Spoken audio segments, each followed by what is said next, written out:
Olá, meus irmãos, a paz e a graça, Cleiton Souza para mais uma videoaula da Escola Bíblica Dominical da Igreja Batista Monte Moriá.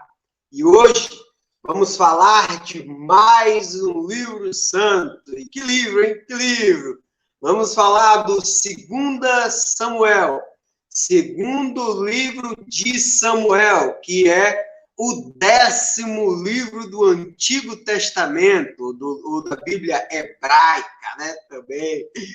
Lembremos aqui que estamos apresentando o segundo módulo de livros do Antigo Testamento, porque o primeiro módulo é formado pelos livros da lei, os livros de Moisés, Torá, Pentateuco, né? Composto dos 5 primeiros livros da Bíblia.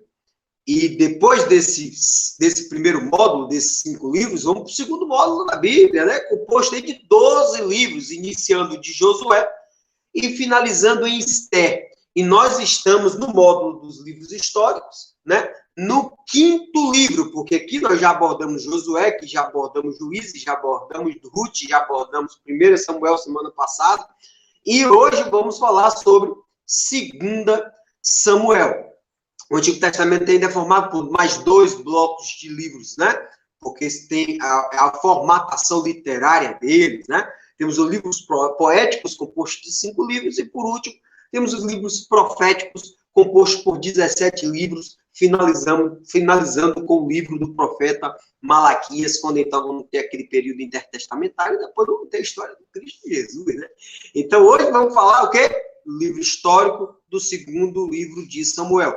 E qual é o tema da aula de hoje? O tema da aula de hoje é 2 Samuel, o relato da vida de um rei, glória, pecado, sofrimento e redenção. O relato da vida de um rei, que rei é esse? Rei Davi, onde vamos contar a respeito, o livro conta, né? A respeito da glória, do pecado, do sofrimento e da redenção desse grande monarca.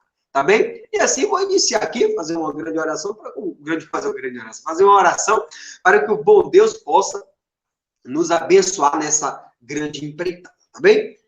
Maravilhoso Deus, Pai querido, obrigado, Pai. Mais uma semana com a sua permissão, aqui na manhã de domingo, para poder abordar e explorar mais um livro santo. E o livro da vez é 2 Samuel, o qual, Senhor, peço, clamo, suplico, para que o Senhor possa interceder e assim possamos aqui apresentar o genuíno ensinamento a respeito da palavra e que esse ensinamento possa sim frutificar aí no coração de todos aqueles que estão ouvindo ou assistindo a nossa videoaula e assim possa fortalecer a caminhada cristã de todos os seus filhos. Amém? Amém, Pai? Então vamos lá, igreja, vamos lá falar sobre a 2 Samuel, né?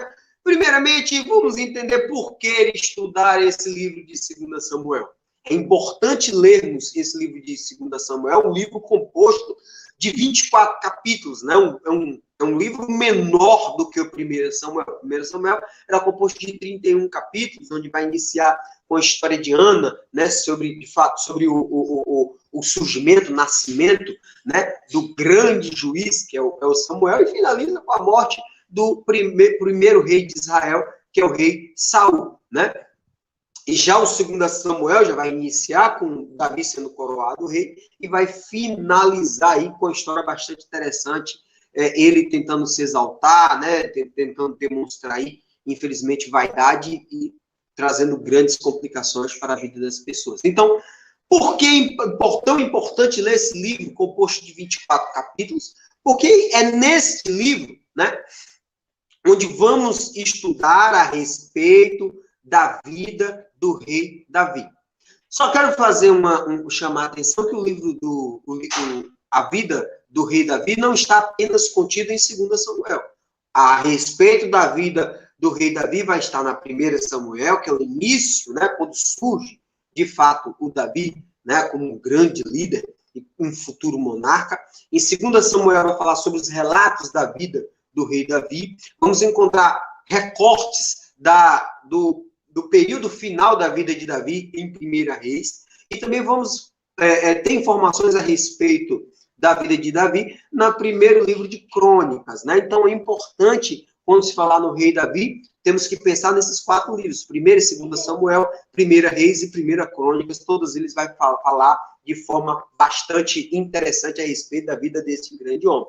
E por que estudar 2ª Samuel? Por que 2ª Samuel é tão importante? Porque 2ª Samuel nos mostra que quando não somos fiéis, né, aos mandamentos, às determinações, né, aos princípios bíblicos, né, podemos cometer erro, e de fato vai cometer erro, porque de fato se você não está andando segundo aquilo que as escrituras mandam, você facilmente vai cair no pecado. E uma vez que você comete pecado, né, o salário do pecado é a morte, né? Então, de fato, vai trazer misérias para a vida, você pode modificar drasticamente, né, o curso da tua vida e assim trazer consequências prejudiciais para a sua vida, para a de sua família e de todos aqueles que estão ao seu redor. Isso deixa bastante claro aqui nesse livro de 2ª Samuel, tá? Outra coisa que esse livro traz de bastante importante, que ainda que entendamos Davi como um homem segundo o coração de Deus, resta muito claro que por mais que você seja justo, por mais que você de fato siga as escrituras, você pode cair a qualquer momento, porque por isso que existe uma necessidade de estarmos sempre em oração e em vigilância, né? Conforme o Cristo Jesus bem ensinou em diversas passagens. E a vida, praticamente, de 2ª Samuel, para mim, eu faço uma grande lembrança do que está presente em 1 Coríntios, capítulo 10, verso 12, que Paulo já disse: aquele que se julga está firme, cuide-se para que não caia. Porque, de fato, as tentações, as aflições e os problemas na vida de todos estão aí. Todo mundo tem seus problemas, suas aflições, para, de fato, serem trabalhadas e, de fato, serem transpostas. Agora, lembremos, ainda que você se considere justo, ainda que você se considere estar firme na fé, a própria palavra de Deus fala: orai e vigiai, em 1 Coríntios, capítulo 10, verso 12, diz: se você julga estar firme, se você julga estar segundo aquilo que Deus determina, cuide para que você não caia. E o que aconteceu com o rei Davi foi exatamente isso. Ele estava num momento de prosperidade política, espiritual, do reinado dele, estava totalmente avançando, e simplesmente, né, de fato, ele deu um vacilo e acabou cometendo um pecado, um adultério e um assassinato. Então, um assassinato de um inocente, não só de um inocente, cara altamente fiel a ele. Então, veja que, de fato, o livro nos ensina, né? Ande segundo a palavra, porque se você não andar segundo a palavra, você vai cometer pecado, e se você cometer pecado, vai ter consequências. E o segundo ponto bastante importante desse livro é: os justos podem cair. Por isso, continue sempre em vigilância dos seus passos, né, e de sua própria vida. Tá? Então, agora eu vou falar sobre o título, né? O título, 2 Samuel. Lembremos que praticamente é aquela exortação que foi dita a respeito de 1 Samuel, né? Porque o nome Samuel significa nome de Deus ou pedido a Deus, ou seja, sou requisitado a Deus, solicitado a Deus. Ou seja, porque lembremos que, como é que houve, como foi o nascimento, né, do próprio Samuel, que a Ana, né, fez um pedido a Deus: ó, Senhor, se você me der um filho, eu vou consagrá-lo ao Senhor. Então, foi um pedido da mãe dele, né, a Deus. Então, tem esta simbologia, de fato, com a história narrada em 1 Samuel, capítulo 1, né? Então, o nome Samuel quer dizer pedido a Deus. E o nome desse livro leva o nome daquele grande profeta, sacerdote e juiz que ungiu 2 reis. O cara ungiu Saul e o cara ungiu Davi, né? E sempre exortando para uma vida dedicada a Deus, um homem altamente respeitado em toda Israel. Obviamente que ele cometeu alguns deslizes na vida e tomou conta da nação, tomou conta, né, da questão espiritual do povo de Deus, mas não tomou conta, né, da sua família, da sua casa. E aí, infelizmente, teve que assistir seus filhos serem acusados de ladrões, né, de subornar o povo e perverter a justiça, né, como bem mencionado lá no livro de 1 Samuel. Mas, ainda assim, o livro leva o nome desse homem. Ainda que lembremos, em 1 Samuel, pela segunda tradição judaica, vai apontar que ele pode ser que Samuel tenha escrito o livro, Mas essa segunda Samuel, é impossível Samuel ter escrito esse livro, porque ele morreu lá na parte finalzinho do livro de 1 Samuel. Salvo engano, foi no capítulo lá 28, mais ou menos, onde já narra a morte de Samuel, ainda no primeiro livro. Então ele não tem condições de Samuel ter lido o segundo livro. Então você deve me perguntar, então, Cleide, se ele morreu lá no 1 Samuel, por que o 2 Samuel vai levar o nome dele? Lembremos que nós falamos na aula passada, porque os manuscritos hebraicos, antigos e originais, 1 e 2 Samuel era considerado um livro só. Estava condensado em apenas um rolo. Estava reunidos em apenas um rolo. Mas por uma questão didática, até porque o rolo ficava muito grande para fazer, para carregar, né? De fato, para ler uma história muito longa. Então, a partir da Septuaginta e da Vulgata, a Septuaginta, aquela que pega a Bíblia hebraica, traduz para a língua grega, né? Para o idioma grego, por isso que é chamada Septuaginta, são 70 sábios, né? Foi tirado da Palestina, levou lá para a África, lá, e de fato lá faz a tradução da Bíblia hebraica para a língua grega. Então, no momento, ele falou, vai ficar muito grande esse livro, vamos fazer a divisão aqui, né? Vamos fazer aqui primeira. Então, ficou na Septuaginta, primeiro livro dos reinos, que é 1 Samuel, e segundo livro dos reinos, que é 2 Samuel. Ele já fez a divisão.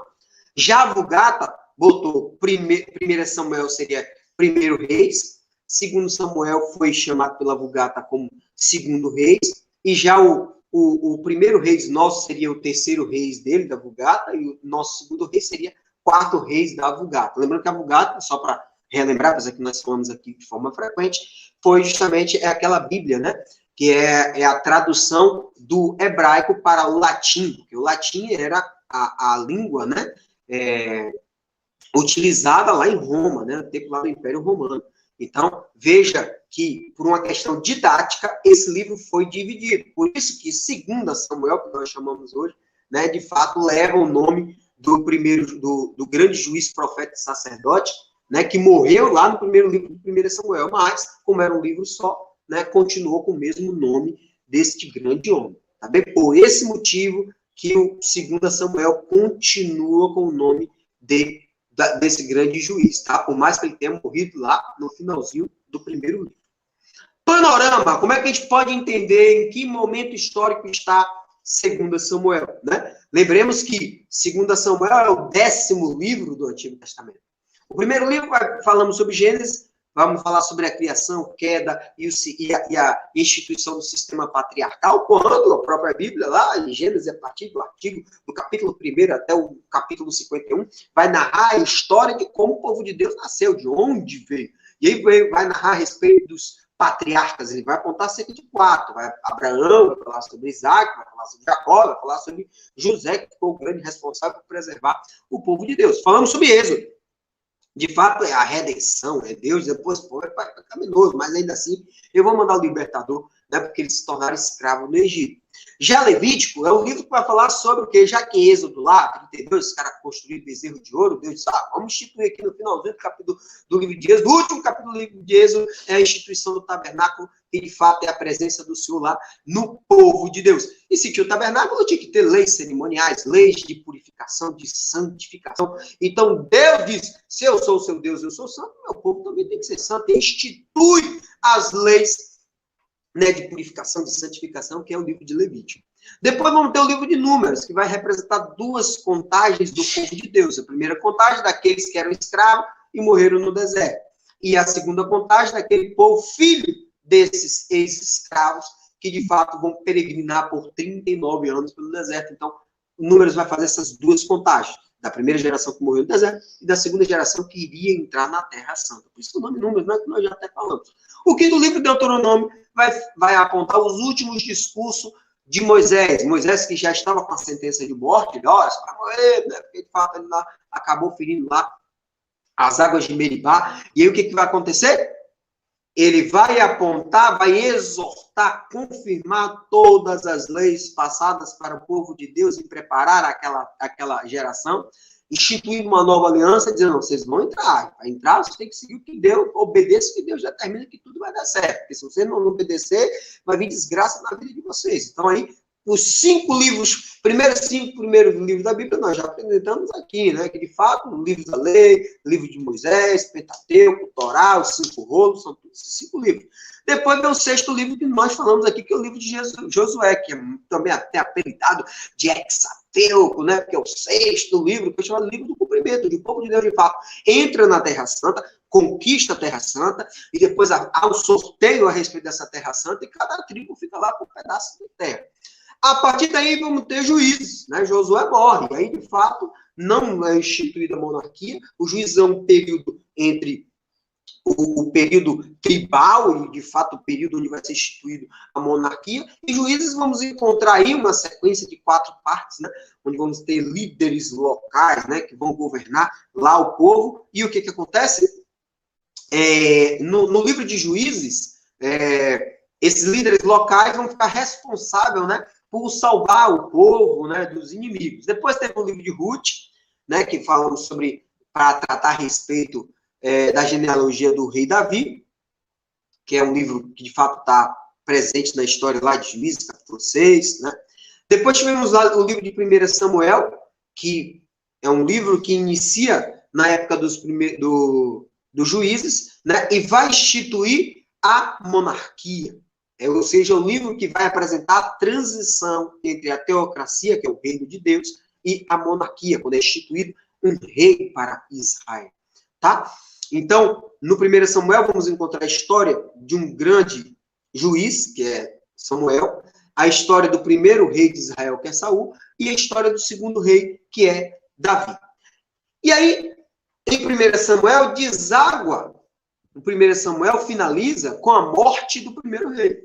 Saul é assassinado, de fato, lá ele perde a guerra para os filisteus e acaba se suicidando. E depois o que acontece? Iniciamos 2 Samuel.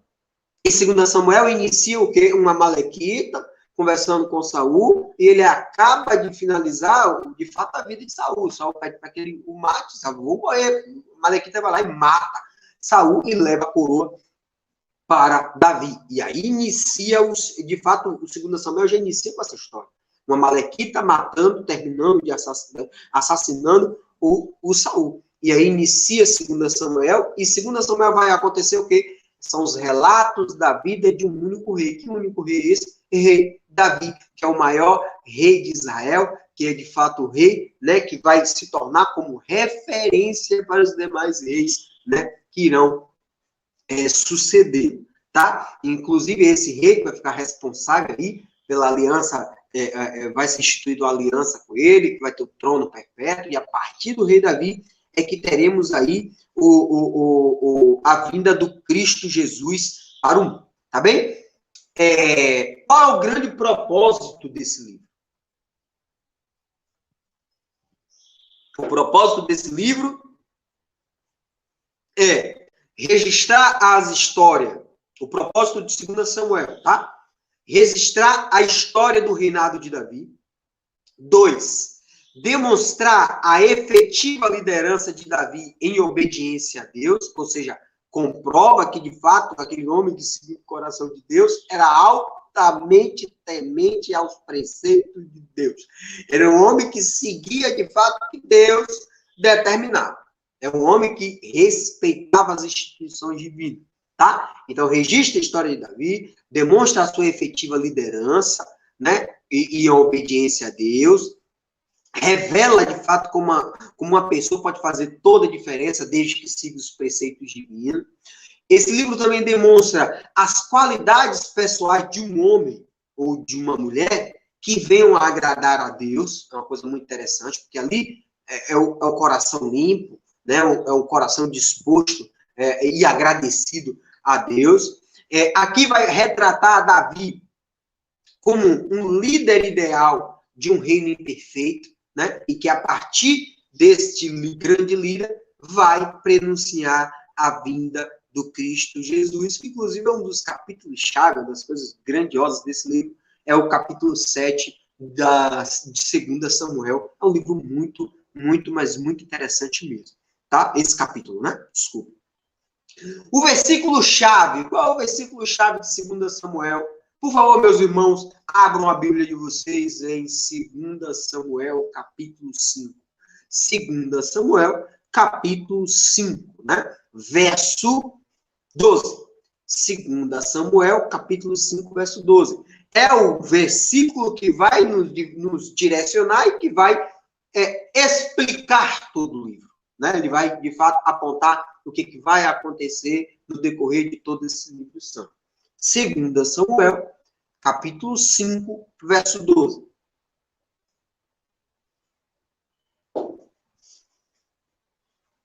Segunda Samuel, capítulo 5, verso 12. Assim diz, hein?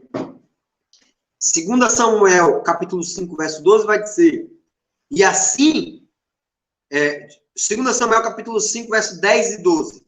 E Davi ia ficando cada vez mais forte, porque o Senhor, o Deus Todo-Poderoso, estava com ele. Então, por isso que Davi ficava poderoso a cada momento. Verso 12, que é o verso-chave. E assim Davi entendeu que o Senhor Deus o havia confirmado como rei de Israel, e que por amor ao seu povo estava fazendo o seu reino progredir. Então veja o versículo-chave, aponta tudo o que vai acontecer no livro. Porque Davi é confirmado rei de Israel, essa confirmação como rei de Israel foi para o bem do povo santo, do povo eleito, e em razão disso, em razão de Deus aquecer com Davi no trono, né, o reino estava progredindo, né? O reino estava progredindo. Então, veja que esse é o versículo-chave. Outro versículo que eu gosto muito, até porque toda a Bíblia vai ser, de fato, explicada a partir desse versículo também, é importante que seja citado, em 2 Samuel, capítulo 7, que é o capítulo praticamente chave, o versículo-chave é 2 Samuel, capítulo 5, verso 12. Mas o capítulo-chave, não o verso-chave, o capítulo-chave vai estar no capítulo 7. Né? Quando Davi deseja edificar um templo para o Senhor, e Deus diz, não, você não vai edificar templo nenhum, meu filho. Porque eu já você pode ficar tranquilo que eu vou dar um grande presente aí, que é, qual é? 2 Samuel, capítulo 7, verso 16. 2 Samuel, capítulo 7, verso 16. Diz assim, ô Davi, você sempre terá descendentes. E eu farei com que o seu reino dure para sempre. Veja que o reino dele é eterno. E a sua descendência real nunca terminará. Aqui é um anúncio do Cristo Jesus. O rei, de fato, eterno. Né? O rei da glória. O reino que dura para sempre. Né? Tanto é que a partir da árvore genealógica do Cristo Jesus, a árvore genealógica do rei Davi, vem nascer, depois de séculos depois, vai nascer o Cristo Jesus. Né? Então, esta passagem em 2 Samuel, capítulo 7, 16, essa ideia que ele sempre teria descendente, que ele teria um reino eterno, que a descendência dele nunca terminaria, é um anúncio, né, do Cristo Jesus que viria séculos depois para salvar toda a humanidade. Tá bem? Quem é o destinatário do livro de 2 Samuel?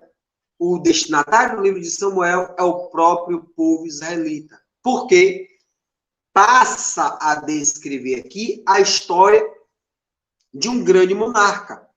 E esse grande monarca que serviu de modelo para todo o povo de Deus.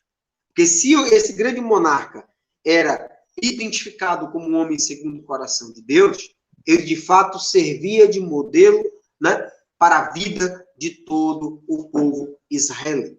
Tá bem? Então, o destinatário, a primeiro momento, era para o povo de Deus, para que ele conhecesse a história do seu povo. Até porque, lembremos que 2 Samuel está no segundo bloco dos livros do Antigo Testamento. Ele está no bloco do chamado livros históricos. E os livros históricos, eles têm como finalidade apontar como se deu a história do povo de Deus, né? Como, de fato, houve a constituição de uma cultura tribal até a instituição das monarquias, né? Até quando acontece a última monarquia lá com o rei Zedequias, desde a primeira monarquia com Saul até a última monarquia que é com Zedequias. Tá bem? Autoria. Quem escreveu esse livro, Cleiton? Assim, o autor, ele é desconhecido, né? O autor é desconhecido. Todavia, a Bíblia Sagrada nos dá um direcionamento que os autores podem ter sido alguns personagens, né? Alguns eruditos vão apontar que pode ser Zabude, né? Zabude, que era filho do profeta Natã, né? Ele é referenciado no primeiro livro de Reis, capítulo 4, verso 5. Outros eruditos, o qual também eu me apoio, vão apontar que quem escreveu esse livro, que inclusive os eruditos apontam, que eu também concordo, que a tradição judaica também vai mencionar a respeito, né, que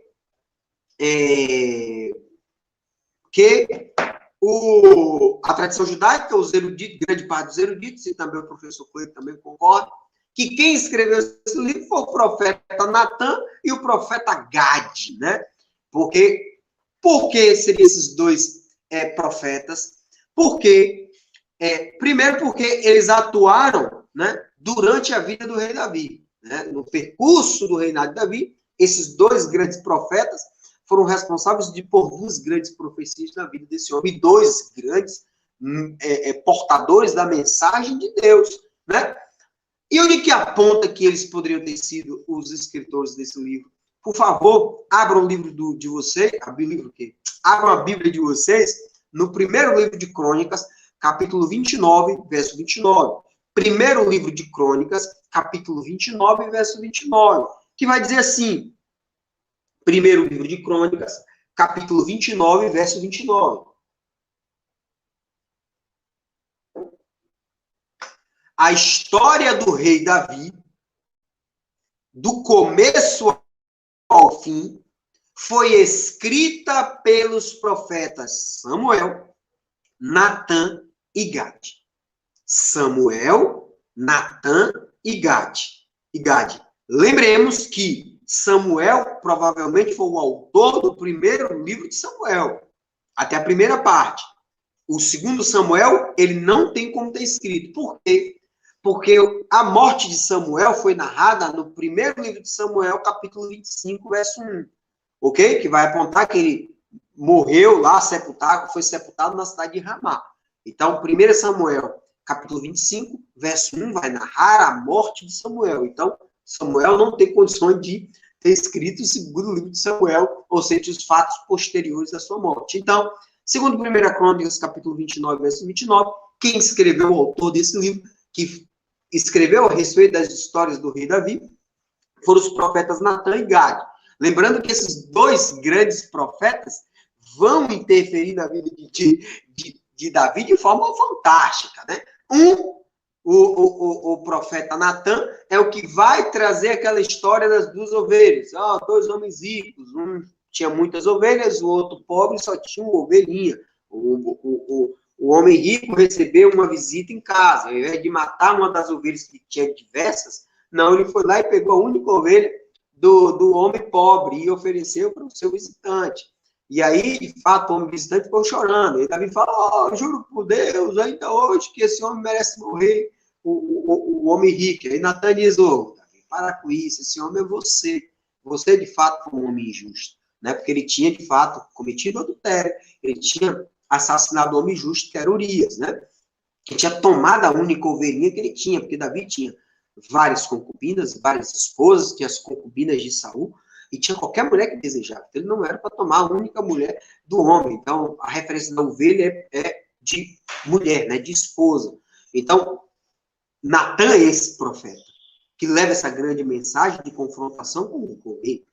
Já Gade, ele vai apresentar a narrativa da história do rei Davi no último capítulo do livro de 2 Samuel. É o que Davi tentando demonstrar a sua grandeza, a sua vaidade, manda fazer a contagem, o censo, né, de todo o seu povo. Vamos contar aqui quanto é o tamanho do meu exército para demonstrar o quanto eu sou rico e sou poderoso. Né? Então, 2 Samuel, capítulo 24, ele traz uma grande desgraça para o povo de Deus, porque Deus manda a Gade lá bater na porta dele. Davi, não, estou aqui, pronto. Deus mandou você escolher 3 coisinhas, ou ano, ou meses, ou dias, ou 3 anos de fome, ou 3 meses fugindo do seu inimigo, ou 3 dias de peste. Ele diz, olha, nem... eu não vou fugir de inimigo nenhum, ou ele vai me dar fome ou peste. Então, qualquer um desses dois, Deus vai lá e manda peste. E aí, de fato, mata 70 mil pessoas. Então, veja, de fato, que são 2 grandes profetas que intercederam na vida de Davi. E foram esses dois, um desses dois, ou os dois, que, segundo a palavra de 1 Crônicas, capítulo 29, que escreveu a respeito da história desse grande rei. Tá bem? Que eu também concordo, né?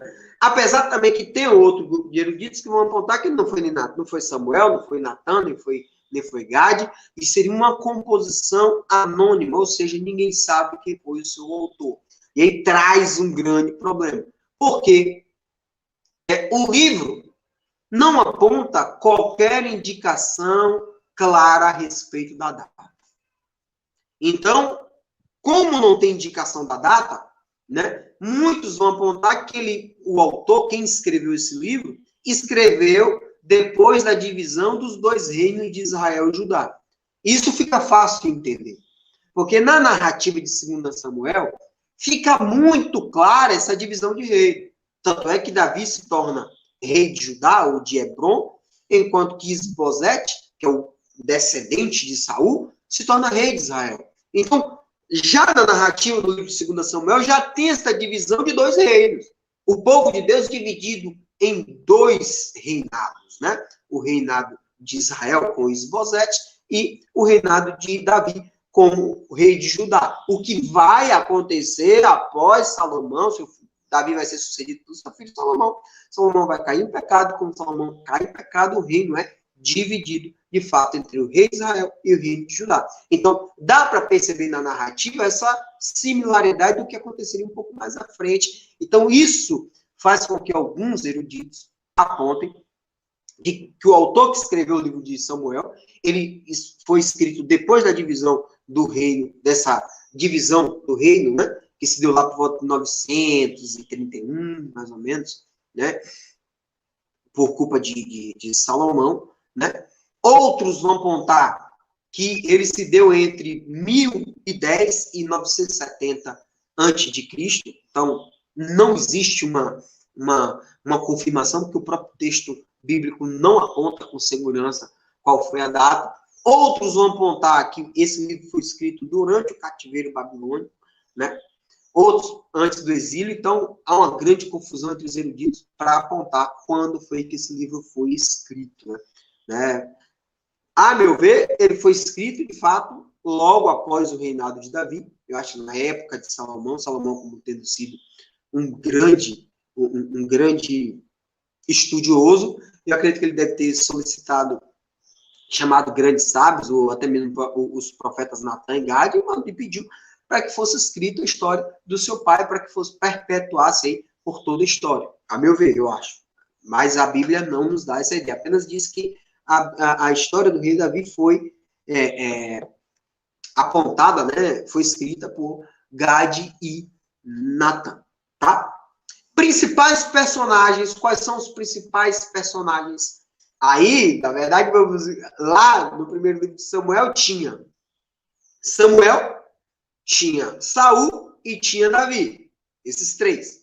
Aqui, os principais personagens, vamos encontrar Davi, né, de fato, aquele mero pastor que se tornou um rei de todo Israel, né, foi ungido, venceu o gigante, né, foi perseguido pelo rei Saul, e agora, de fato, se torna rei, e após se tornar rei, de fato, é um homem muito, mas muito justo, né? Até cometeu o pecado e vai trazer consequências nefastas para a vida dele, tá?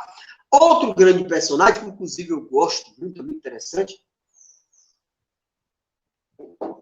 gosto de estudar a história dele, né? Porque o personagem é um tanto quanto controverso. Outro grande personagem do segundo livro de Samuel é Joabe, que é o grande comandante militar do exército de Davi. É o homem que praticamente aparece em quase todos os capítulos. Capítulo 2, capítulo 3, capítulo 8, capítulo 10, capítulo 12, capítulo 14, capítulo 18, capítulo 24. Praticamente todo o livro vai falar sobre Joabe, um personagem bastante interessante e muito, muito violento, né? É muito leal a Davi, mas é muito violento, né? E esse Joabe é um camarada que vai ter uns sérios problemas pela frente, porque lá no livro de 1 Reis ele vai ser assassinado por Salomão, porque ele tenta dar um golpe, né, civil no povo de Israel, quando ele se junta, Joabe se junta com o sacerdote Abiatar e com o Adonias, e do outro lado vai ficar Betseba, vai ficar Salomão e vai ficar, se não me engano, acho que é Zadok. Então, esses três, de fato, Davi vai anunciar Salomão como o seu sucessor, por mais que Adonias se torne, sob a linhagem real, era o filho mais velho, ele que deveria ascender ao trono. Né? Então, por isso que Joabe acabou, né, não consultou a Deus e se antecipou para colocar Adonias no trono, e acabou sendo assassinado Adonias, a Joabe, só não foi Abiatar porque ajudou Davi, né, quando fugia de Saul, e aí Salomão o considerou, mas expulsou das terras de Israel, e fazendo uma grande referência aí de Abiatar, porque Abiatar ele é descendente, né, do sacerdote Eli, né, que teve aquela toda maldição, olha, seus filhos vão mendigar, né, vão pedir comida, e não vai ter esses favores da corte, e justamente é isso que acontece com um dos descendentes de Eli, confirmando a profecia lá em 2 Samuel, 1 Samuel capítulo 2, tá? Outro personagem muito interessante vai ser Betseba, né, porque comete adultério com Davi, mas torna-se rainha de Israel e mãe de Salomão, né? Também é uma antepassada direta de Jesus, né? Conforme capítulo 11, capítulo 12. Natã também é o profeta conselheiro de Davi, né? E vai persuadir ele a arrepender do seu pecado, né? O Natã vai ter duas passagens interessantes. A primeira, Davi pede a Natã, eu moro no palácio e a Arca da Aliança está numa barraca, eu quero construir um templo para colocar a Arca da Aliança. E aí Natã fala, não, Davi, faça conforme a tua vontade, que Deus sempre está contigo, ou seja, nem custou a Deus. Quando o pobre coitado do profeta chegou de noite, foi dormir, Deus aparece, ligou, volte, dê informação a Davi que ele está proibido de fazer o templo. Não vai ser ele que vai fazer o templo, quem vai fazer o templo vai ser o filho dele. E aí, esta é a primeira passagem de Natã, que vai estar no capítulo-chave do livro de 2 Samuel, para o capítulo 7, tá? Depois, esse mesmo profeta Natã volta a ter uma aparição muito importante no capítulo 12, quando ele vai narrar aquela história dos dois homens, o homem velho e o homem rico, o homem rico e o homem pobre, que tinha o homem rico com muitas ovelhas e o homem pobre com apenas uma ovelhinha, que é roubada pelo homem rico, né? Então, essa história fazendo alusão ao adultério de Davi, que daqui a pouco vamos tratar a respeito. Outro personagem muito importante vai ser o profeta Gade, é o que faz aquelas 3 perguntas a Davi, aí só que 3 anos, 3 meses ou 3 dias, né? De peste, de fugindo do inimigo ou de fome, e aí, de fato, Davi vai escolher lá, isso vai estar narrado no capítulo 24. Outro personagem muito importante aqui vai ser Absalão, que é o filho de Davi, que tenta derrubar Davi do trono de Israel, né? Tenta aí, ele é o responsável pela guerra civil lá presente do capítulo 13 ao capítulo 19, tá bem? Principais doutrinas, quais são as principais doutrinas do segundo livro de Samuel? A aliança davídica, né? Aliança davídica, o que seria a aliança davídica? Instituído no 2 Samuel capítulo 7, é a promessa de Deus a Davi de estender o seu trono e o seu reino eternamente. Quando lá no capítulo 7, Davi diz, não, senhor, eu vou construir um templo para você. Deus diz, não precisa de templo nenhum, não, meu irmão. Eu vou instituir uma aliança contigo, o seu trono é perpétuo, não vai acontecer com o seu antecessor, que é o rei Saul, que morreu, e seus descendentes não ascenderam ao trono, praticamente quase foram extintos, né?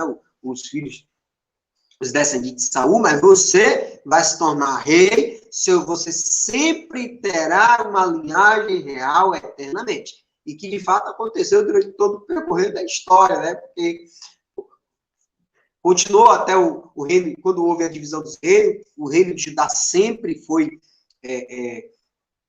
composto pelos descendentes de Davi, e depois, quando houve o rei que foi para a Babilônia, quando voltou, os representantes de Davi voltou, de fato, lá a administrar e organizar a cidade, e mais à frente, né, um descendente de Davi vai nascer, que é o próprio Cristo Jesus, que se torna o Messias, salvando toda a humanidade. Então, essa aliança davídica, muito explicada no livro de 1 Reis, 2 Reis, no livro dos profetas, tá vendo?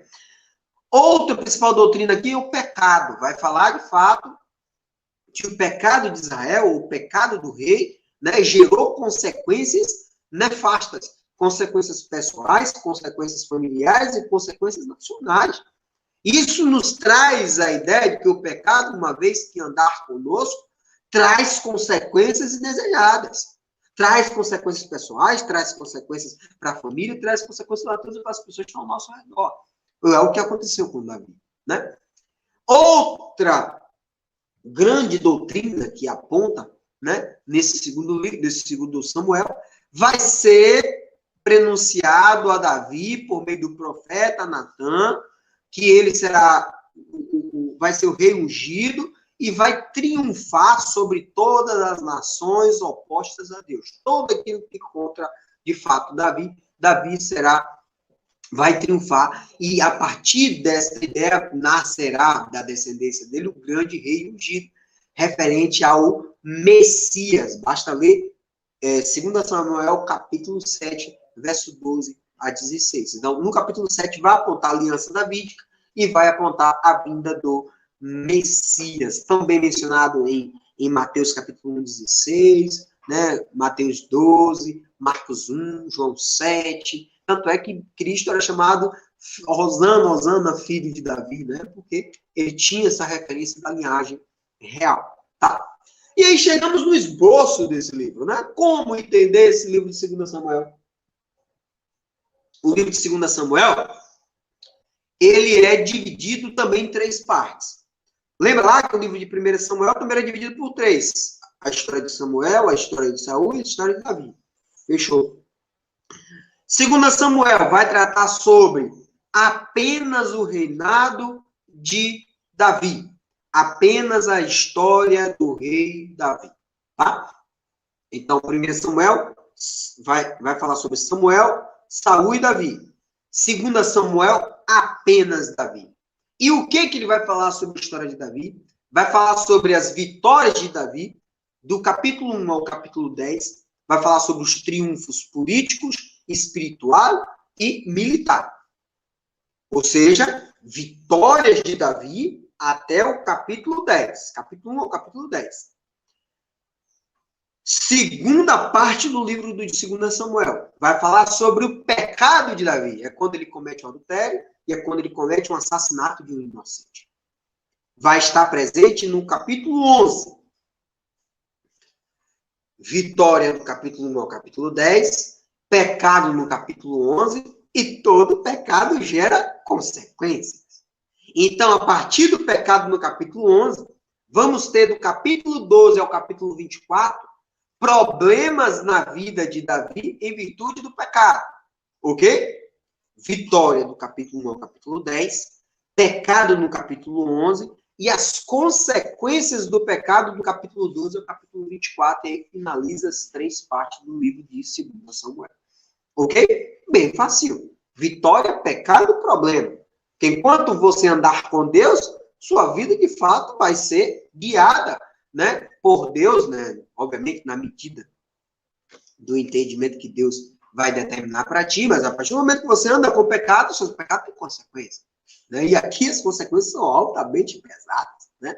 Vamos entender exatamente o que foi que aconteceu na vida desse homem, da vitória, pecado e problema. Vamos lá?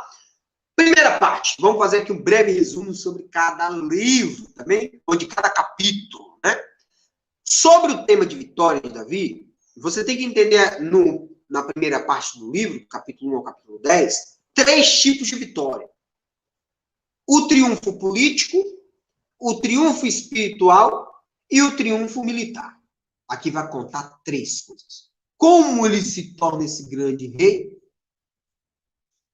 como ele se torna rei de Israel, né? Como ele de fato conseguiu.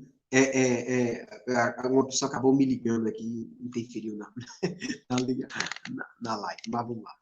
Como uma pessoa conseguiu o triunfo político, o militar e o político. Desculpe. O triunfo político, o triunfo espiritual e o triunfo militar. No triunfo político, que vai do capítulo 1 ao capítulo 5, lembremos lá que o último capítulo de 1 Samuel, o primeiro rei é morto. Saul, ele é morto. Né? E o que acontece? No primeiro capítulo do 2 Samuel, uma amalequita traz a notícia da morte de Saul. E o que o camarada fala? Olha, eu encontrei Saul lá, meu irmão, no monte lá, foi atacado pelos filisteus, e eu constatei que ele não iria sobreviver para o ferimento, e o Saul me pediu que eu matasse. E eu percebi que o cara ia morrer, então eu fui lá e adiantei logo o sofrimento, a morte do camarada, para não sofrer tanto. Depois eu fui lá e tomei a coroa dele e o seu bracelete real, e trouxe para ti. E leva para Davi, que Davi estava em Hebron. E o que acontece? Davi simplesmente manda matar este camarada. Pergunta, de onde tu é, meu irmão? Eu sou uma malequita. Meu irmão, como é que você é malequita? Você matou o ungido do Senhor? Porque Davi já tinha um preceito base. Quando estudamos lá em 1 Samuel capítulo 26, no verso 9, quando o rei Saul estava na caverna e Davi pôde matar, quando o rei Saul estava no acampamento e Davi foi até o acampamento e encontra lá Ábner e Saul dormindo, o irmão de Joabe, que era um dos seus grandes líderes militares, que é chamado Abissai, pergunta, posso matar Saul agora e acabar logo com essa guerra? E o que Davi fala? Quem levantaria sua mão contra o ungido de Deus e ficaria impune? Você é louco? Não, meu irmão, pega a sua lança dele aí, vamos depois mostrar ele que nós jamais mataríamos ele, não queremos tomar o trono. Então, Davi tinha esse preceito básico, porque ele não poderia mexer com o ungido. E no meio do caminho chega esse louco aqui, esse amalequita, dizendo que matou o rei Davi. E aí Davi manda matá-lo, né? De fato, mata o amalequita, né? E, de fato, por ter desrespeitado matado um ungido do Senhor. E depois, no capítulo 1, tem uma demonstração de humildade, porque Davi oferece um canto e um pranto para Saul e Jonatas, né? Porque Jonatas também tinha sido assassinado, que era seu grande amigo, né? Que ele fala, Saul e Jonatas estão queridos e maravilhosos, juntos na vida e juntos na morte, eram mais rápidos do que uma águia e mais fortes do que os leões, né? É um grande canto, o que demonstra que ele poderia estar alegre, porque o inimigo dele morreu, ele de fato poderia suceder o trono, né? Mas não, ele demonstra um quebrantamento de espírito, de coração, dizendo, pô, o fulano tal morreu, estou muito triste por isso e tal. E aí finaliza o capítulo 1. No capítulo 2, Davi é aclamado rei de Judá, não rei de todo Israel. Porque depois disso, Davi pergunta ao Senhor, e aí, Senhor, devo governar alguma cidade? Porque Israel ficou sem rei. E aí Deus disse, não, você vai para Hebron. Você vai de Ziclac e vai para Hebron agora, porque de fato você vai se tornar rei lá em Hebron. Hebron fica no sul de Jerusalém.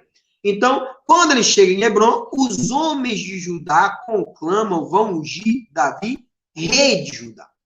Né? Só que o que acontece? Saul deixou, no meio da guerra com os filisteus, Saul percebeu que poderia morrer. Então, Saul deu ordem ao seu comandante militar, disse, volta, a gente vai ficar aqui lutando contra os filisteus, volta, toma conta do meu filho, porque se acontecer algo de ruim aqui comigo, ao menos vai ficar um descendente da minha família e você pode reinar sobre Israel. E o que aconteceu? Porque Saul morreu, Jonatas morreu, o outro, acho que, se não me engano, mais um filho de Saul também morreu com ele. Mas um filho de Saul sobreviveu, que é chamado de Isbosete. Esse Isbosete, ele não era ungido do Senhor. Ele estava aclamado como rei por ele ser filho do rei, por ser da linhagem real. Então, Abner pegou e aclamou Isbosete como rei de Israel. Então, o povo de Deus ficou com dois reis. Um rei de Israel, que era Isbosete, filho de Saul, e o rei de Judá, que se tornou Davi. E aí, o que acontece? Inicia uma guerra civil. Isbosete versus Davi. E aí, Davi começa a vencer inúmeras guerras, e Davi começa a se tornar ainda mais grandioso, né? O engraçado é que a própria palavra de Deus fala que Davi, Isbosete, tinha 40 anos e só governou por 2 anos, que daqui a pouco vamos perceber o fim trágico desse rei, tá? No finalzinho do capítulo 2 vai falar sobre o campo das espadas, onde os dois grupos, né? Houve um conflito e o de Davi posteriormente venceu o de Isbosete. No capítulo 2 tem uma informação interessante, porque Abner, né, mata o irmão de Joabe, que é Amasa. Amasa corre atrás de Abner, Abner dispara e acabou Abner matando o irmão de Joabe, o que daqui a pouco vai ter grandes consequências lá na frente. Tá? No capítulo 3, vai dizer que a guerra entre Israel e Judá durou muito tempo, mas Davi a cada dia ficava mais forte, enquanto que Isbosete a cada dia ficava mais fraco. No capítulo 3 vai falar dos filhos de Davi que nasceram lá em Hebron, que é no sul de Jerusalém, né?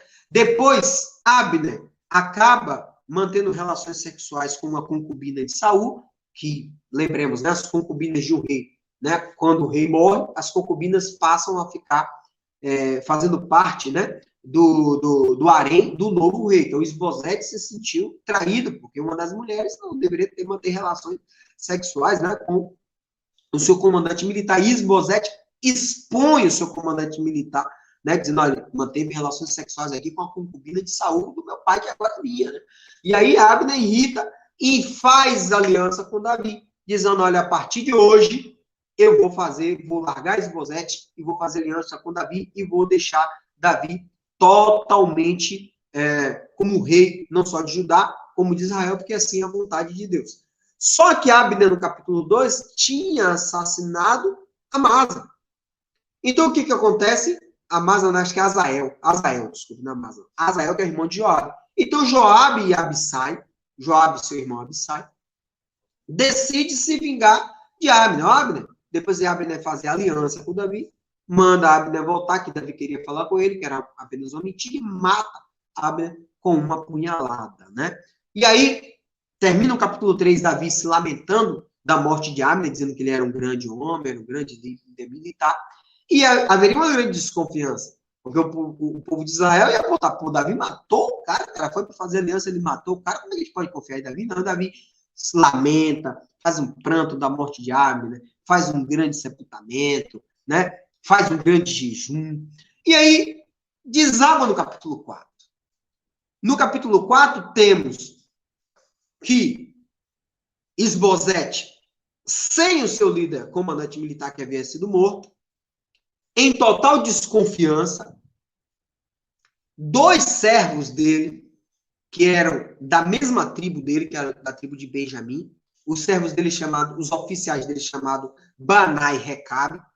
Veja que a própria palavra de Deus fala que esses caras eram oficiais responsáveis por ataques rápidos do inimigo, ou seja, aqueles ataques que eram rápidos e era à noite. E esses caras, utilizando dessa aptidão que eles tinham, dessa competência que eles tinham, entraram sorrateiramente e mataram o rei dentro da casa dele, dentro do quarto dele, enquanto ele estava dormindo. Então, esses 2 homens de Benjamim matam o rei de Israel, que é o Isbosete, e simplesmente levam a cabeça de Isbosete para Davi. Diz, olha, está aqui o seu inimigo, o cara que queria te matar, aqui está a cabeça dele. E Davi fala, rapaz, como é que tu pode invadir a casa de um inocente, matá-lo quando estava dormindo, e de fato, vocês cometeram um grande crime, e vocês mataram o seu próprio irmão. E aí Davi simplesmente mata esses dois benjamitas, manda cortar a mão e os pés e penduram numa represa em Hebron, com uma grande demonstração que ele não aprovava aquele tipo de traição, tá? E o que acontece no capítulo 3, né? E aí no capítulo 4, desculpa, no capítulo 4, Davi se torna, no capítulo 5, no capítulo 4, Davi mata esses homens que assassinaram Isbosete, que era o filho de Davi, de Saul. No capítulo 5, o povo ficou sem rei no norte, em Israel. Então, todo o povo constitui Davi como rei não só de Judá, mas como rei de Israel, o rei de todo o povo. Davi unifica todas as tribos de Israel, e todas as tribos de Israel, as 10 tribos, e a tribo de Judá. Então, ele passa a ser constituído como rei único de Israel, né? E a palavra fala que ele passou a ser rei único com 30 anos de idade. Lembramos que Cristo também iniciou seu ministério com 30 anos, só que só teve apenas 3 anos, Cristo Jesus, né? De ministério, que com esses 3 anos mudou todo mundo. Já Davi governou por 40 anos, tá? E o que acontece? Quando a tribo de Israel vê que está sem reis, aclama a Davi, ó, venha ser também nosso rei. E Davi, de uma forma muito interessante, ele diz, já que eu vou ter que ser rei de Israel, eu não posso ficar no sul, eu não posso ficar em Hebron. Eu tenho que ficar no meio termo, porque Hebron ficava no sul de Israel e a cidade de Israel ficava no norte. E Hebron ficava bem no sul. Então, o que ele diz? Vou ficar no meio dos dois povos. Inteligentemente, ele diz, vou conquistar Jerusalém. É quando ele tem esse grande triunfo político com o rei, ele agora vou fazer esse triunfo militar e estrategicamente para facilitar sua administração. Então, ele ataca Jerusalém, toma dos jebuseus, inclusive os jebuseus falam, pode vir atacar aqui, para fazer você ficar aí do lado de fora, você nem entrar na cidade, basta apenas os cegos e aleijados. Só que os jebuseus esqueceram que Davi era fugitivo naquela terra. E o fugitivo, como não pode ficar na luz, né? Na luz do dia, tem que ficar escondido em esgoto, em cisternas, em montanhas, cavernas. E Davi provavelmente já tinha se escondido no esgoto de Jerusalém. Tanto é que Davi fala, não vamos atacar a muralha. Vamos pelo esgoto, né? Pelo aqueduto, onde leva água para a cidade, vamos entrar por lá todo o exército. E aí Davi acaba adentrando na cidade de Jerusalém, conquista e torna Jerusalém como a capital do seu reino. Porque a Jerusalém fica no meio do Israel e no meio de Judá. Fica no meio termo.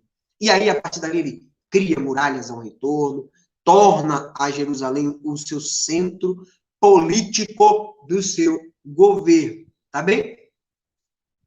A partir daí, Jerusalém passa a ser chamado de cidade de Davi e também de fortaleza de Sião, o Monte Sião, né? A partir daí que Davi dá esse grande passo importante no seu reinado. E ele passa a perceber que ele foi confirmado como rei de Israel quando ele recebe para a construção do seu palácio, porque o rei da cidade de Tiro diz assim, vou fazer grande aliança com Davi, vou mandar toras de cedro para ele, porque essas toras de madeira, ele ia construir um lindo palácio, e aí Davi aceita essas toras de madeira e diz assim, opa, valeu, reirão, muito obrigado pelo seu presente. Ele diz, ó, se o rei estrangeiro já está me aclamando, é porque Deus confirmou aqui no meu reinado. E a história importante dessa história de Davi é que esse mesmo rei Irão, o que é importante, esse cara que deu o presente a Davi, vai dar presente também a Salomão para a construção do templo. Mas Salomão, de uma forma covarde, vai dar em retorno a Galileia, que o rei Irão praticamente não vai aceitar. Diz que eu quero essa porcaria, essa terra ruim danada, rei Irão, o que a palavra de Deus dá a entender que foi uma ofensa, né? Entendeu? Como uma ofensa. Esse mesmo rei que presenteou o rei Davi vai presentear o rei Salomão, tá? Ainda no capítulo 5 vai falar sobre os filhos de Davi que nasceram em Jerusalém. Davi vai vencer os filisteus por 2 vezes, então vai falar sobre os triunfos militares, uma delas com a ajuda de Deus. No capítulo 6, né, vamos falar sobre os triunfos espirituais de Davi, porque Quando Davi institui Jerusalém como a sua capital do seu reino, ele tenta trazer a arca para Jerusalém. E quando ele tenta trazer a arca para Jerusalém, né, ele pergunta ao profeta Natan, desculpe, no capítulo 6, antes disso, ele diz, não, vou trazer lá a arca, né, que estava lá,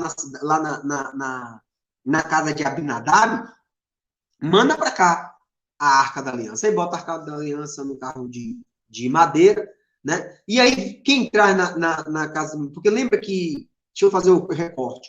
Lá em 1 Samuel, lembra que os filisteus levou a Arca da Aliança para guerrear com os filisteus venceram o povo de Deus, e aí eles levaram a Arca da Aliança, levou para as cidades filisteias, e lá trouxe pragas. Uns dizem que foi a peste negra, porque nasceu tumores por causa dos ratos, e eles levaram a Arca da Aliança para outra cidade, para Kiriat Jearim, né? Levou a Arca da Aliança para uma cidade, e aí a cidade foi recepcionada por Abinadab. Abinadab ficou tomando conta daquela arca. E Abinadab utilizou seus 2 filhos como sacerdotes para tomar conta da arca, né? Que era Uzá e Aiô. E aqui, de fato, Davi, no capítulo 7, assim, eu estou em Jerusalém, manda a arca aqui para Jerusalém. E aí Abinadab manda os seus 2 filhos com a arca, Uzá e Aiô. Só que a Arca da Aliança, acabou que o boi tropeçou. E aí, infelizmente, a Arca da Aliança ia cair. E aí Uzá, o filho de Abinadab, segurou na Arca da Aliança. Só que ele não podia tocar na Arca da Aliança.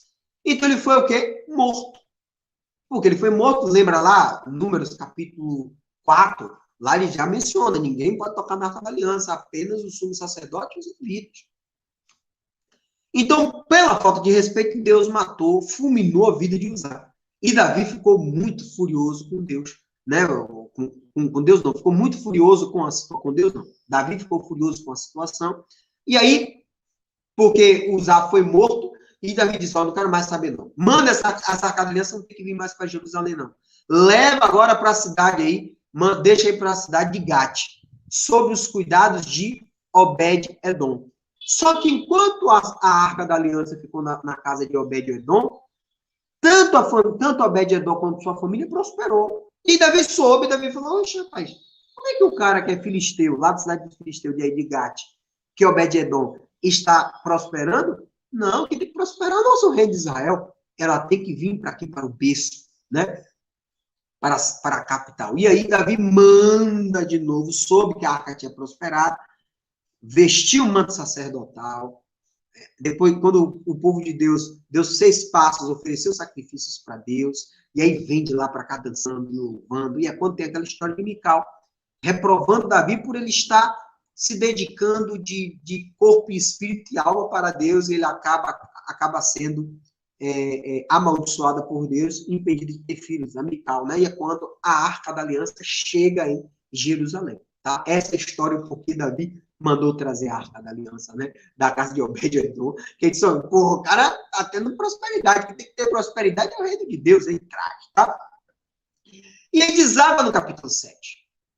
E no capítulo 7, Davi já está no palácio, a Arca da Aliança na barraca, e Davi pergunta ao profeta Natan, eu posso construir um templo, né, para a Arca, uma casa para a Arca da Aliança? Eu moro no palácio e a Arca da Aliança mora na barraca. Ela não é gente, né? A Arca da Aliança está debaixo de uma barraca. Deixa eu construir um templo. E aí o profeta Natan diz, não, Davi, não, tudo bem, beleza, pode construir, porque tudo que você fizer, o Senhor estará contigo. Só que Natan errou. O profeta Natan não consultou a Deus. Então, quando Natan chega em casa de noite, Deus aí diz, Natan, volta lá para Davi.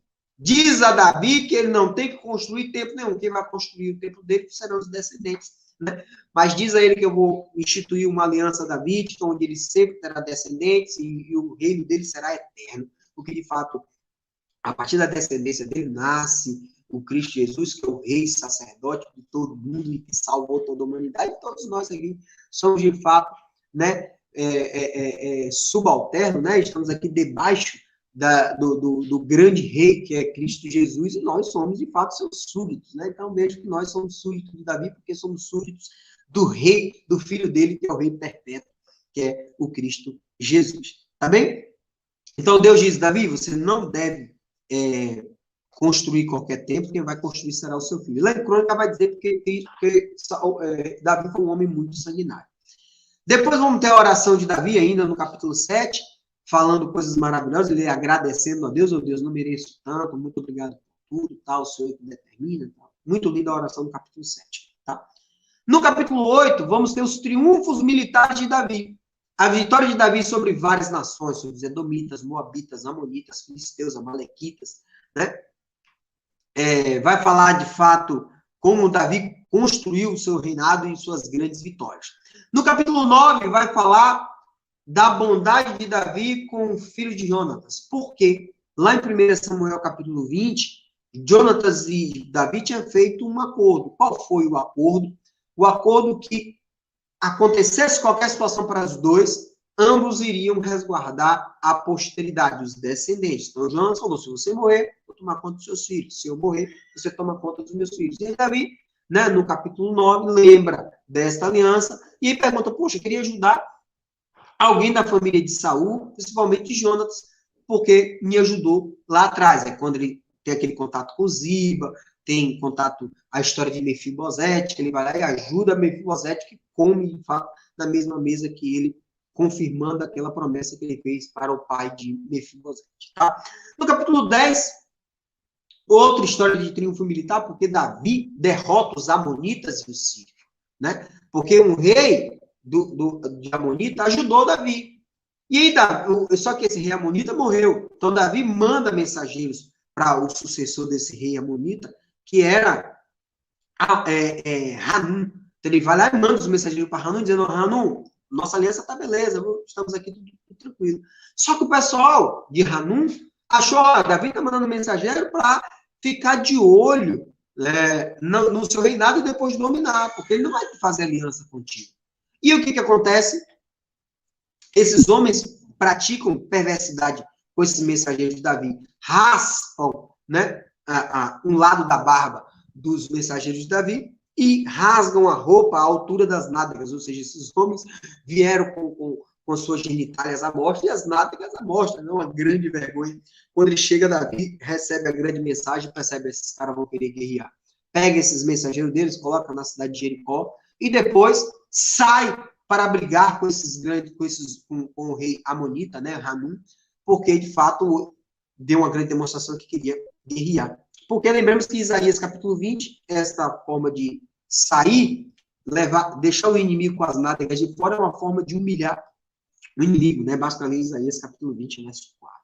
Né? E aí tem uma grande história que os amonitas contratam mercenários e ainda assim Davi consegue vencer esta grande guerra muito interessante. Tá? No capítulo 11, já que vai falar sobre os triunfos militares de Davi, no capítulo 11 vai ter a história do pecado de Davi, né? Davi comete adultério com Betseba, né? Depois comete um assassinato de um homem justo que era Urias, né? Inclusive o homem acabou sendo morto pelos amonitas. Pensa aí, um povo amaldiçoado. Então, a partir do pecado de Davi, o que a Bíblia nos ensina, que por mais que você seja um homem justo, mais que você esteja andando segundo os preceitos de Deus, você tem que andar vigilante, você tem que estar sempre em constante oração, em constante vigilância, e reavaliar os seus passos para que você não cometa um pecado, né? Porque uma vez que você comete pecado, as consequências são nefastas. E aí, capítulo 1, capítulo 10, as vitórias de Davi. No capítulo 11, o pecado. No capítulo 12 ao 24, até o final do livro, vai falar sobre os problemas que Davi teve a partir do pecado cometido por ele. Então, Davi cometeu um pecado em secreto. Pegou uma mulher em secreto, engravidou uma mulher em secreto, praticou adultério em secreto, matou um homem em secreto, mandando lá um bilhetezinho para Joabe. Joabe nem questionou, botou o cara lá na frente dos amonitas, lá matou os caras de flechada. No capítulo 12, Davi, achando que estava tudo em ordem, recebe a visita do profeta Natan, porque recebeu a determinação de Deus. Ele vai contar a história desses dois, um homem rico, um homem pobre. O homem rico tinha muitas ovelhas, um homem pobre só tinha um. Um homem rico recebeu visita, pegou simplesmente, matou a única ovelha do homem pobre e ofereceu para sua visita. E Davi diz, claro que não, juro pelo Senhor, Deus vivo, que o homem que fez isso, esse homem rico, deve ser morto. E ele vai pagar 4 vezes mais do que tirou por ter cometido uma coisa tão cruel quanto o profeta Natan diz, esse homem cruel é você, né? E aí passa a explicar. Então, tudo que você cometeu em secreto, Davi, tudo que você cometeu em secreto, o mal que Deus vai lhe aplacar vai ser publicamente. Você tem muitas mulheres, você tomou a única mulher de um homem que amava a sua esposa. Então, agora, todas as suas mulheres, suas concubinas, a pessoa vai manter relações sexuais à luz do dia. Além disso, você será assolado pelos seus filhos. Né? E veja que essa ideia dos 4 vezes, né, de restituição 4 vezes, Davi foi aplacado de forma perversa. Perversa não. Perversa porque ele mereceu, né? Ele perdeu o filho do adultério, ele teve uma filha violentada sexualmente, ele teve um filho que iria suceder ao trono, Aminon, morto, assassinado, e outro filho, Absalão, também foi morto. Então, 4 danos assolou Davi. Né? Então, a própria família, da própria casa de Davi, iria assolar, né, a vida de Davi. Então, no capítulo 12, né, capítulo 12, vamos ter aí a história de... Deixa eu dar uma olhada. Capítulo 12 vai ter a história de Joabe ainda, que conquista a cidade dos Amonitas, né? E ainda assim demonstra sua lealdade, diz, o rei, não quero ficar com essa vitória não, vem aqui. E aí, mesmo a cidade quase conquistada, Davi chegou e conquistou, né? E levou toda a fama, porque Joabe disse, eu não quero conquistar, por favor, fica aí no meu lugar. No capítulo 13 vai ter aquela velha história, o incesto de Aminon, né? Que se apaixona pela própria irmã, Tamar, vai estuprar a menina, né? Vai ter também no capítulo 13, né? O assassinato de Aminon, porque Absalão, né, vai ficar quieto, né? Durante 2 anos, ele espera que o pai tomasse providência contra o filho que estuprou a própria irmã, e como o pai não fez nada, né? Passado 2 anos, Absalão disse, não, então agora, se meu pai não tomou providência, agora é minha vez.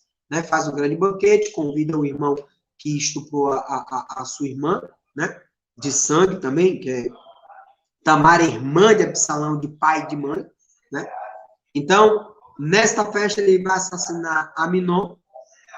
Depois, Absalão foge para Talmai, né? Vai ficar com Talmai. E lá nessa cidade de Talmai, ele fica... Desculpa, Absalão depois... Deixa eu tentar explicar. Aminon estupra sua irmã. Absalão fica esperando por 2 anos para que Davi tome providência.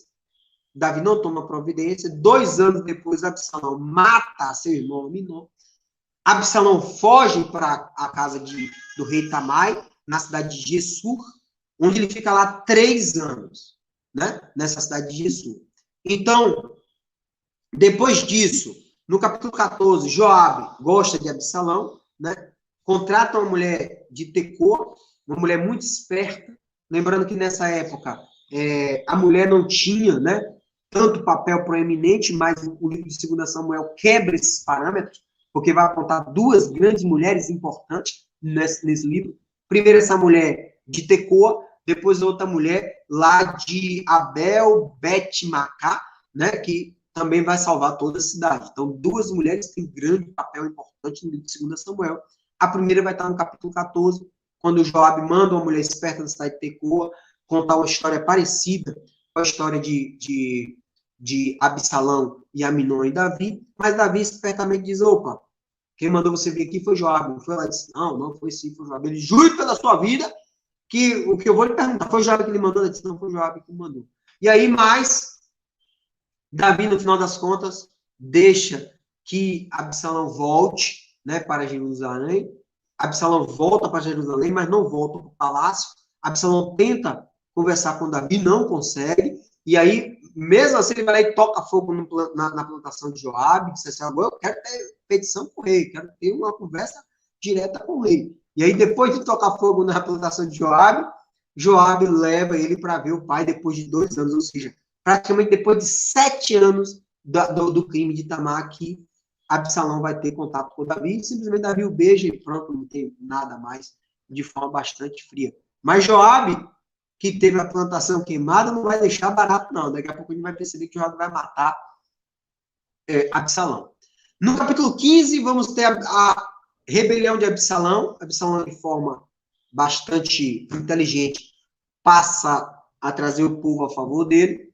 E a partir dessa guerra civil, essa rebelião, tem a fuga de Davi no capítulo 15. Davi teve que fugir de Jerusalém.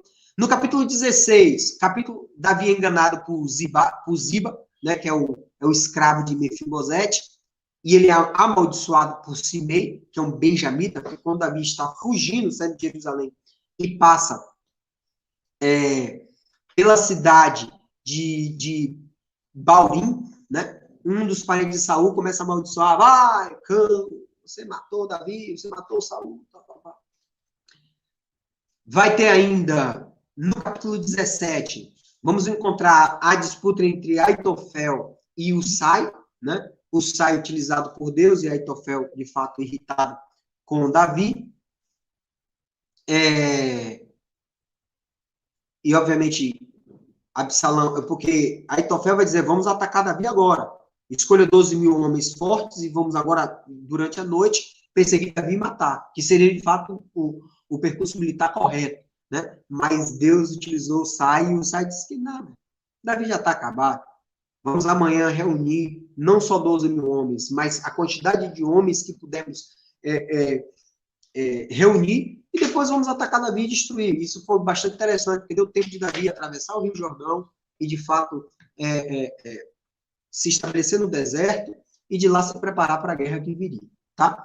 No capítulo 18, Davi reúne o seu exército, manda sair em 3 grupos, né? 3 frentes, não apenas uma, porque o exército de Absalão era muito maior, mas Davi manda que houvesse o ataque na floresta, né? Em 3 grupos diferentes, porque Davi tinha muita experiência militar, né? Mas deu uma ordem expressa, não matem Absalão, que é meu filho. Mas Absalão vai para a guerra sem tanta experiência, como ele diz que ele era um homem muito formoso, tinha o cabelo grande, acabou ficando com o cabelo preso no galho, e aí Joabe lembra dele, meu amigo, você tocou fogo na minha plantação, eu até gostava de você tocou fogo na minha plantação, pô, ainda está me dando trabalho de ficar aqui no deserto, simplesmente atravessa o corpo de Absalão, né, com lanças, depois os demais soldados de Joabe também mata Absalão, e depois, só para você imaginar o tamanho de ódio que Joabe tinha no capítulo 18, verso 17, diz que o corpo de Absalão foi jogado numa cova funda, né, na floresta. Pense em grande complicação, né? Depois Davi fica sabendo de Absalão e chora amargamente. No capítulo 19, Davi estava chorando bastante, e temos uma confrontação de Joabe. Joabe é muito perspicaz. E diz, vai até Davi e diga, olha, você não chore, porque quando chora, quando o exército perde. Seu exército ganhou. Porque se seu exército tivesse perdido, você iria morrer, seus filhos iriam morrer, suas mulheres seriam estupradas, seu povo iria sofrer, nós estaríamos mortos. Então, se você não sair agora e agradecer ao teu povo de Deus, tu vai ver que eu vou virar esse exército contra você. E Davi, com medo, né, sai e fala com o povo de Deus. Só que, quando Absalão morre, guerra civil de novo é estabelecida em Israel. E existem focos de rebelião, né? Porque Davi tinha fugido de Jerusalém. Absalão tinha morrido. Então Israel de novo estava sem rei. Então o que acontece? Davi é forçado a voltar para Jerusalém, e aí os líderes de Judá acompanham ele, depois os líderes de Israel aceitam Davi de volta, mas esses 2 grupos já querem brigar de novo. Então veja que israelitas e o povo de Judá sempre vai ter contenda. É uma grande explicação do que vai acontecer em 1 Reis e 2 Reis, tá? Depois Davi vai encontrar Simei e Mefibosete, confrontando os 2, né?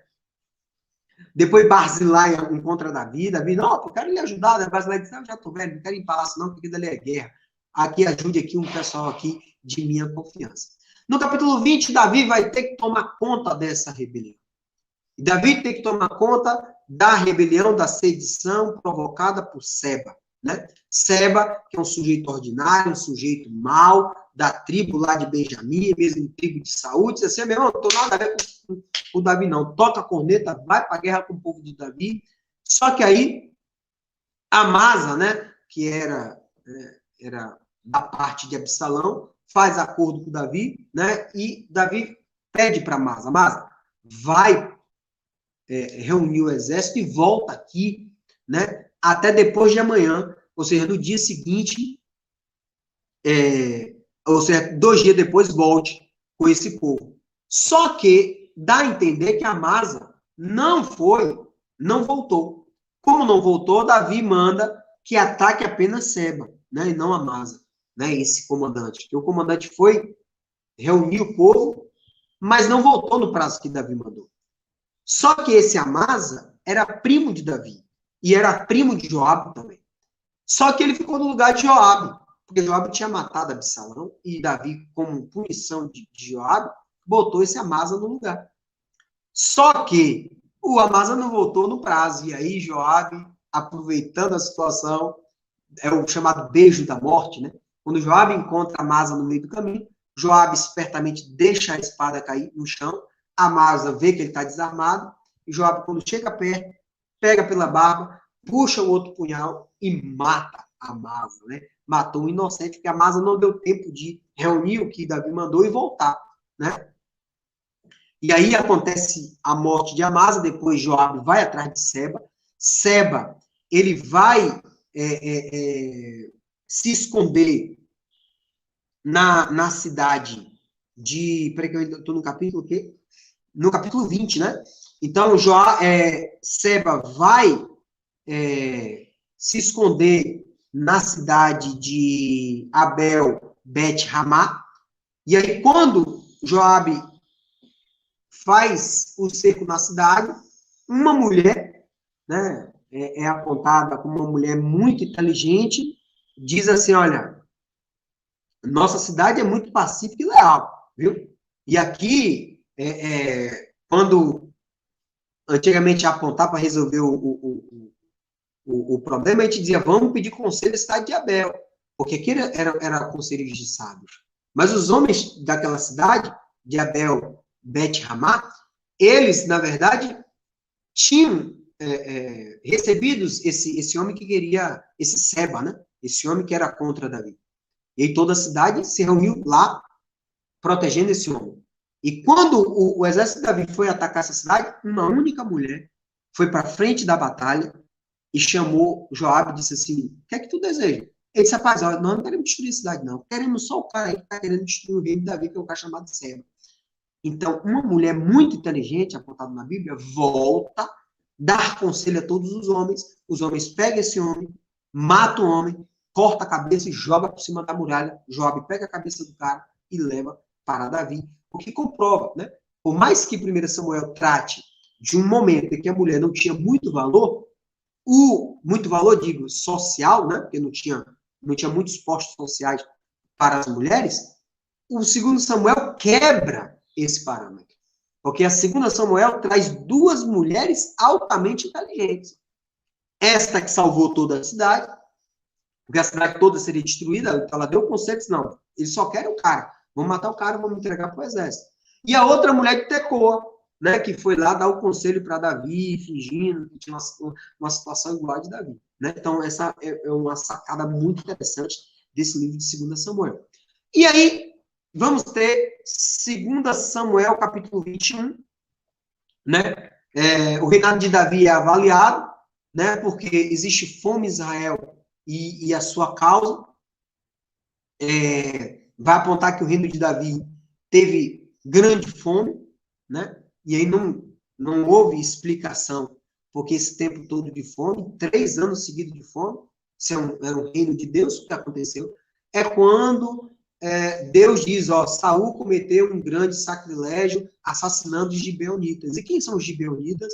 Lembra lá? Quando o povo de Deus passa em Jericó, vence Ai, quando vai atacar Jerusalém, os gibeonitas se vingem, que era um povo distante, faz um acordo com Josué que não tinha pedido instrução a Deus, é um feito acordo de homens, mas mediante juramento de Deus. Então, ficou acertado que os gibeonitas seriam serviçais do povo de Deus. Só que eles eram, por mais que eles fossem estrangeiros, eles se tornaram o povo de Deus. Só que Saul matou os gibeonitas. O problema todo é que não tem na narrativa de 1 Samuel, que vai tratar sobre a história do rei Saul, que ele tinha matado os gibeonitas. Aí é quando todos os eruditas passam a apontar que essa história que Saul matou os sacerdotes, ou sacerdotes não, os gibeonitas, se deu naquela passagem em 1 Samuel, capítulo 22, quando Davi está com fome, passa na cidade de Nob, come os pães oferecidos para Deus, ele e os seus sacerdotes, que só tinha aquilo para comer.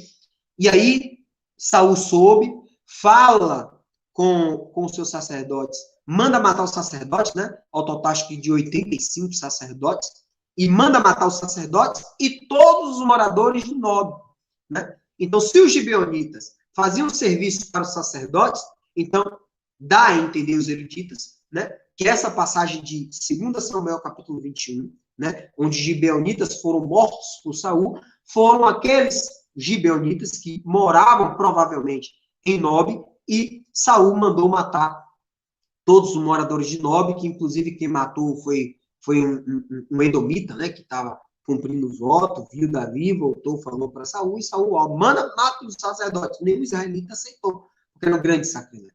Então, um edomita disse, não, vou matar. Matou os 85 sacerdotes, depois matou todos os moradores da cidade de Nob, incluído os gibeonitas. Então, o que foi feito? Uma troca, né? Os gibeonitas Davi falou, eu lhe dou todo o ouro, para que vocês, de fato, se tornem satisfeitos por esse mal que aconteceu. Ele disse, não, nós desejamos aqui 7 homens do tribo do descendente de Saul, para que nós enforquemos para Deus. É uma passagem bem estranha, né? Mas foi uma forma de troca pelo mal, pelo um número, né, gigantesco que foi morto lá em Nob. Então, eles passaram a escolher os descendentes de Saul que seriam mortos, né? Dentre eles escolheram Mefibosete, né? Mas Davi diz, opa, Mefibosete não pode, porque ele é filho de Jonatas, e eu prometi a Jonatas que iria proteger a família dele, tá? Depois, no capítulo 21, vai falar sobre 4 guerras contra os filisteus, que Davi também vence os filisteus, né? Lembrando que os filisteus naquele tempo eram a maior potência e o grande inimigo de Israel, e Davi trazendo paz de todos os lados. No capítulo 22, vai ter o cântico de Davi em ação de graça, uma coisa muito linda, um hino muito bonito, o qual também é chamado de Salmo de Davi, um Salmo de Davi dentro de 2 Samuel, lá no capítulo 22. No capítulo 23, são as últimas palavras de Davi, né? Que ele compôs uma bela canção de Israel, e também é uma espécie de salmo. E é no capítulo 23, onde ele vai apontar quem são os 37 valentes de Davi, que eu acho muito importante, porque Davi passa, a Bíblia aponta que grandes vitórias não são estabelecidas sozinhos. Existe todo o grupo. Davi foi salvo inúmeras vezes pelos valentes do seu exército. Por Abissai, né, por Azael, né, pelo próprio Urias, que era um grande valente dele também. Joabe não é mencionado, mas Joabe era um grande comandante militar. E muitas vezes a pessoa fala, só Davi venceu? Não. Dentro de Davi existiu toda uma equipe que arregimentava e ajudava a vencer aquelas guerras, né? Por último, chegamos no capítulo 24, onde Davi comete um grande equívoco, né? Porque ele acaba prejudicando tanto a ele, como a família dele, quanto ao povo de Deus, porque ele simplesmente, já no finalzinho da vida dele, ele quis se sentir superior, ele se sentiu superior, né? Ele achou que deveria fazer a contagem do povo para demonstração, né, da grandiosidade do seu reinado, e isso não agradou a Deus, motivo pelo qual Deus mandou, né, ele, inclusive, só para você imaginar, a medida era tão errada, que quando ele pede que fosse feito um censo, né, contar a quantidade de israelitas, Joabe, que é o seu comandante, não aceita. Diz assim, pô, não tem lógica, você pedir que façamos a contagem, para quê? Se toda a nossa grandiosidade é dada por Deus, para que você quer saber a sua força, rapaz? Para quê? E aí, Tanto é que no capítulo 24, verso 4, o rei obrigou Joabe e seus oficiais a obedecer a sua ordem, né? Então Joabe ficou 9 meses andando por todo o povo de Israel, do norte ao sul, quando então foi contabilizado 800 mil homens de Israel e 500 mil homens de Judá. Veja que aqui já tem a divisão dos dois reinos, né? Então, 800 mil homens em Israel, 500 mil homens em Judá.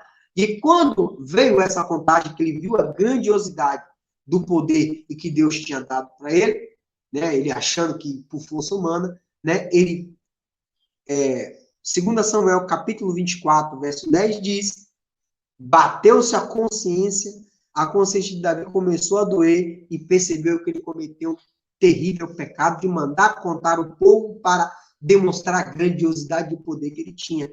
E aí é quando Deus aparece lá no verso 21, verso 21 do capítulo 24, né? Porque tem-se a atuação do profeta Gade. Até então tinha-se apenas a atuação do profeta Natan. Natan sai de cena e entra outro profeta, e o profeta diz, meu irmão, você cometeu um grande erro.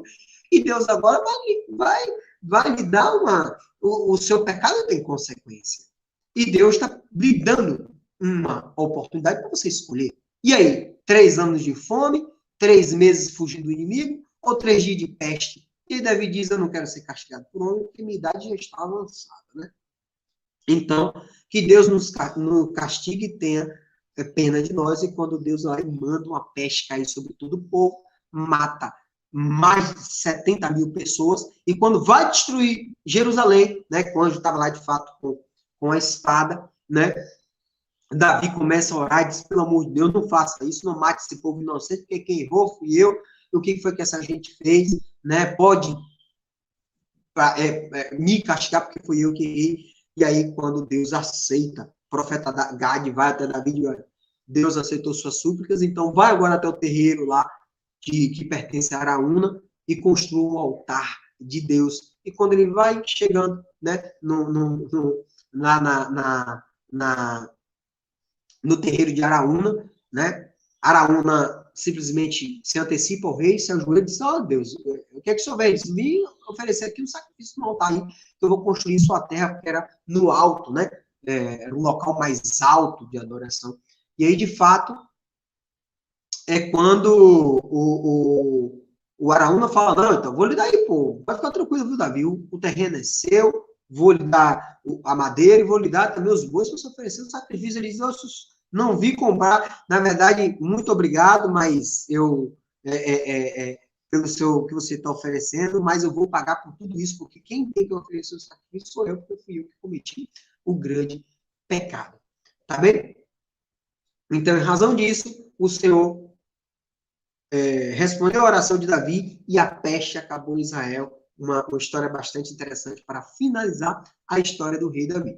Eu só queria chamar a atenção de vocês que a história do rei Davi não para por aqui, né? Por mais que no capítulo 23 tenha dito que era o último discurso, no capítulo 24, essa falha de Davi, né? Vamos encontrar mais 2 histórias interessantes de Davi, né?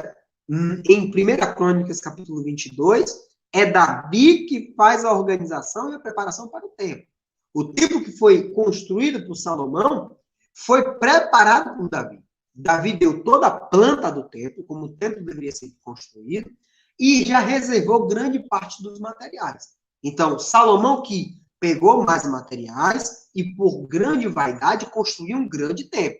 Né? Vocês têm que ter isso na cabeça. Mas a planta e os materiais básicos para construir o templo, Davi praticamente deixou tudo na mão de Salomão. Isso vai encontrar em 1 Crônicas, capítulo 22 e capítulo 27. Já os últimos dias do rei Davi, vamos encontrar em 1 Reis, capítulo 1 ao capítulo 2 e 1 Crônicas, capítulo 28 ao capítulo 29. Né? Porque nos últimos dias de Davi, vamos encontrar o declínio da saúde de Davi, ele tomando conta de Abisaque.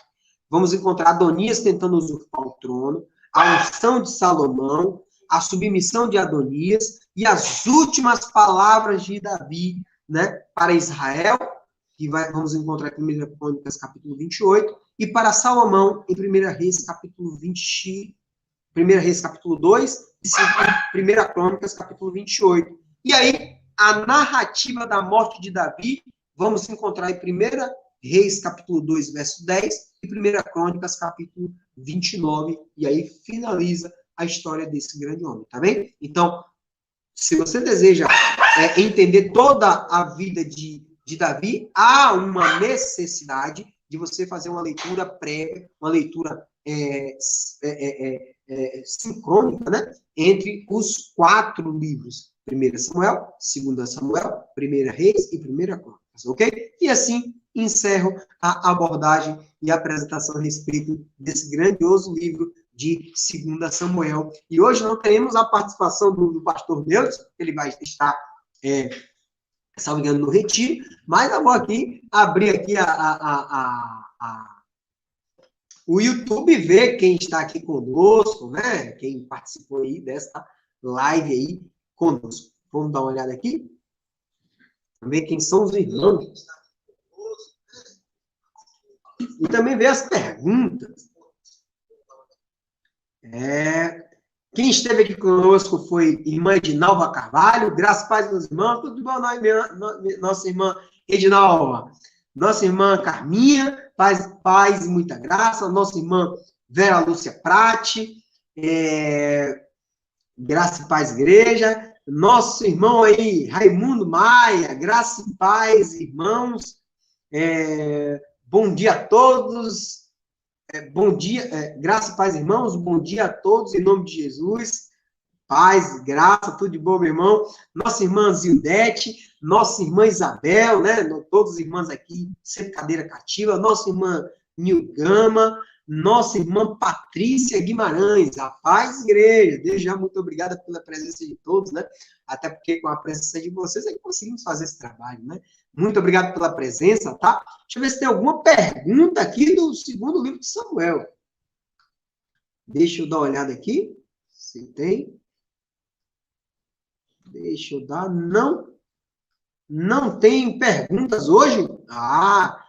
Esse livro tão grandioso, hein? Mas não tivemos perguntas, não. Então, já que não tem pergunta, então, graças a Deus, todos estão aí amplamente, né? Conhecedores, né?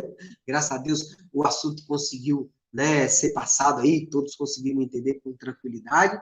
Então, assim, vou só fazer a recomendação que eu faço toda semana, para que vocês façam uma leitura prévia, que na próxima semana vamos abordar ainda aí, ó, o livro de 1 Reis, onde, de fato, né, vamos fechar esse ciclo do Antigo Testamento dos livros que estavam pendentes, né? Então, quem puder já fazer a leitura do 1 Reis, ficar agradecido, porque aí, né, vai ficar muito mais fácil entendermos, né, o que é que iremos abordar na próxima semana. Então, vou fazer uma oração para que o bom Deus possa estar aí nos abençoando em mais uma semana, tá bem? Maravilhoso Deus, Pai querido, obrigado, Pai, por mais uma oportunidade de poder estar aqui abordando a respeito da Tua Palavra Santa.